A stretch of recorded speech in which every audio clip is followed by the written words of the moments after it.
ನನ್ನ ಹೆಸರು ಹರ್ಷಿತ್. ನಾನು ನಗರದ ಒಂದು ಖಾಸಗಿ ಶಾಲೆಯಲ್ಲಿ ಓದುತ್ತಿದ್ದೆ.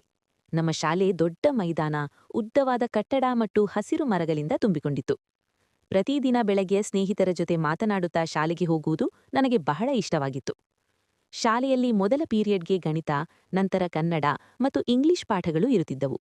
ಕೆಲವು ಪಾಠಗಳು ಕಷ್ಟವಾಗುತ್ತಿದ್ದರೂ ಸ್ನೇಹಿತರ ಜೊತೆ ಕುಳಿತು ಓದಿದಾಗ ಎಲ್ಲವೂ ಸುಲಭವಾಗುತ್ತಿತ್ತು. ಮಧ್ಯಾಹ್ನ ವಿರಾಮ ಸಮಯದಲ್ಲಿ ನಾವೆಲ್ಲರೂ ನಮ್ಮ ಲಂಚ್ ಬಾಕ್ಸ್ ತೆರೆಯುತ್ತಾ ಪರಸ್ಪರ ಆಹಾರ ಹಂಚಿಕೊಳ್ಳುತ್ತಿದ್ದೆವು. ಆ ಸಮಯದಲ್ಲಿ ನಗು, ಮಾತು ಮತ್ತು ಆಟಗಳು ತುಂಬಿರುತ್ತವೆ. ಶಾಲೆಯ ಆಟದ ಮೈದಾನ ನಮ್ಮ ಮೆಚ್ಚಿನ ಸ್ಥಳವಾಗಿತ್ತು. ಕ್ರಿಕೆಟ್, ಕಬಡ್ಡಿ ಮತ್ತು ಓಟಗಳಲ್ಲಿ ನಾವು ಉತ್ಸಾಹದಿಂದ ಭಾಗವಹಿಸುತ್ತಿದ್ದೆವು. ಕೆಲವೊಮ್ಮೆ ಶಿಕ್ಷಕರು ನಮಗೆ ಆಟ ಆಡಲು ಬಿಡುತ್ತಿದ್ದರು.